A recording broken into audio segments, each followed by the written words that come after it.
Hey guys, this is Jerry Mateo within the DAW. Welcome back. In today's video, we're going to be talking about the Mercurial Spark. This is a awesome Marshall style amp simulator from Mercurial. And it's something I actually hit them up and asked them if they could hook me up with a license. They were really, really nice and they let me get one. So what we're going to do for this video is we're going to have a really quick little recording that I wrote and recorded, and then we're going to go straight into the screen capture where we can talk in more detail about it. So without any further delay, here we go.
All right, so this is going to be the screen capture section of the video where we're going to be going over the overall UI and a lot more of the features. So as you can see in this video, I'm using two instances, one pan left and right. So basically recorded one take and then recorded another take. And as you can see, the UI looks really nice and it's really easy to use. So let's just go over this. Let's take a quick listen to how this sounds. And if I bypass it, you can hear it's just clean DIs. Let's take it out of solo.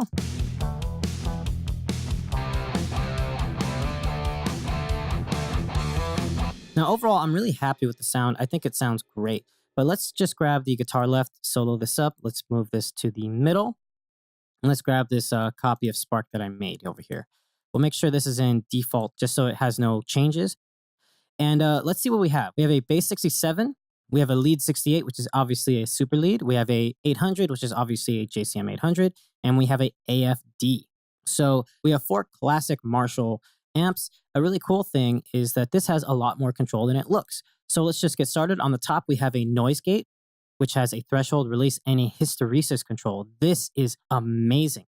If you want to do really djenty things, the hysteresis can really get those chugs to be extremely accurate and kind of cut off any of that unwanted resonance. That's just a button click by turning it on.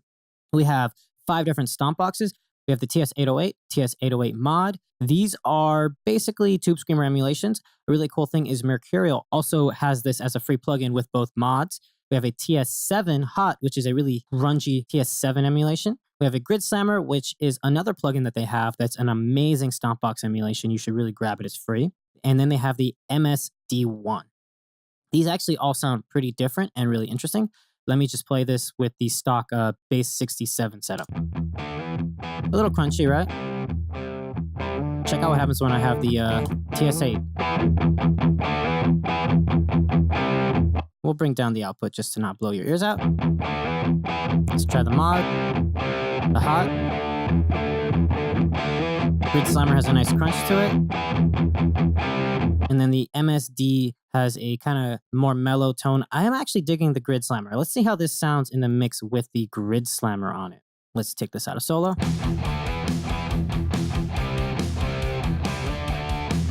Sounds pretty good. I like it. So we also have controls over 2 microphones that we can use a slider for. It's mix 1 and 2. And we can also invert the phase of each one. Now you can use these little arrows, and I actually prefer to use these arrows, and this controls the distance from the cabinet and the position on the cone. So we have edge, cone, cap edge, and cap.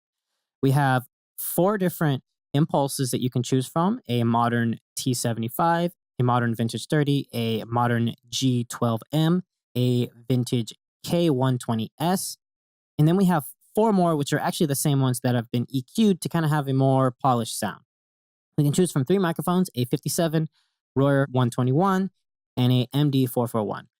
Personally, the only mics I ever really use on a metal cabinet are a 441 and a 57 because I love the dark tone that the 441 has, and I like that bright edge that the 57 has. The Royer 121 sounds fantastic though.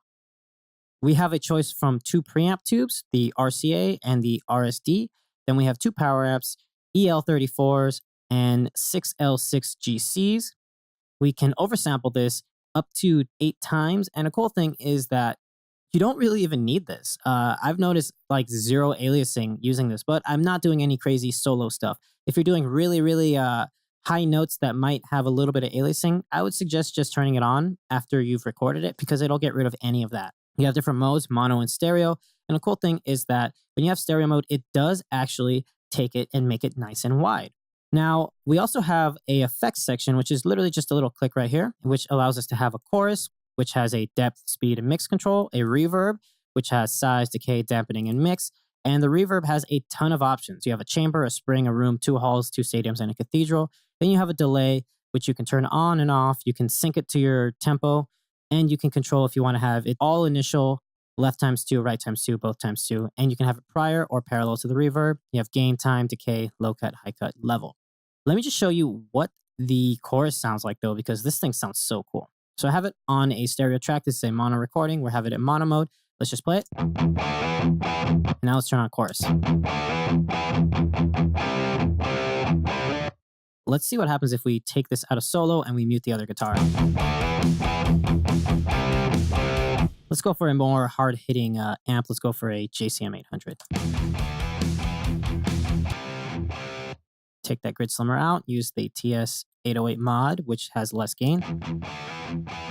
And let's go for a darker tone. For this, we'll use a MD40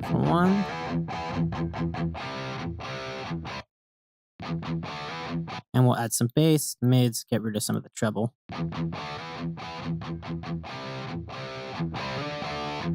And let's see how that sounds in the mix.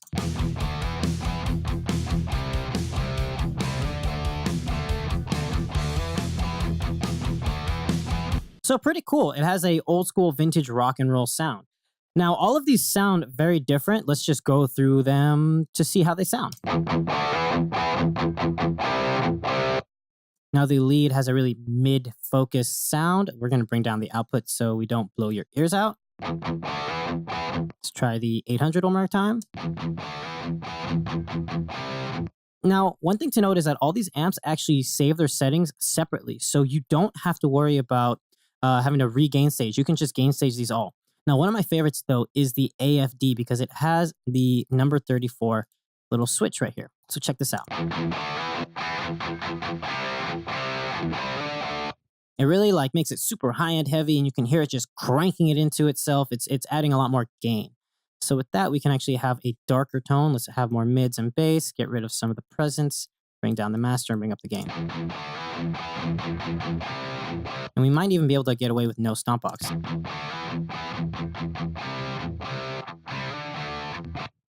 And let's see what happens if we go into input 2.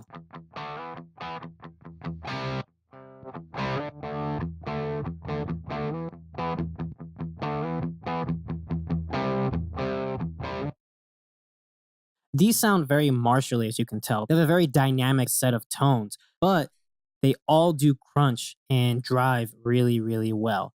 So let's just take one more listen to these. I'm going to bypass this version of Spark, grab the one that I initially set up. And as you can see, I use the AFD for the right channel and I use the 800 for the left channel. Let's put the left back over here and let's just take a listen one last time.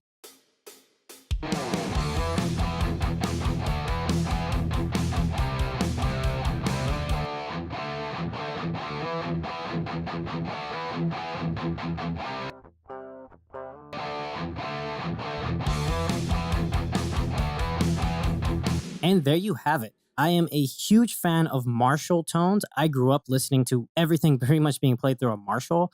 So I'm really happy with these. I remember what it was like playing through one a long time ago. Mercuriall has emulated these so faithfully. And there you have it. That is the Mercuriall Spark from Mercuriall. My overall impressions are I really like this thing. It sounds really realistic. And it has a ton of control for flexibility. So that's one thing that I'm really, really happy about. You don't often get so much hyper realistic tone and control inside of an amp sim that also has a lot of flexibility. The effects like the chorus, delay, and reverbs sound great. The overall control of it are top notch, and it sounds and looks amazing. Anyway, that's going to be it for this video. This is Jerry Mateo within the DAW, and I'll see you guys next time. Bye.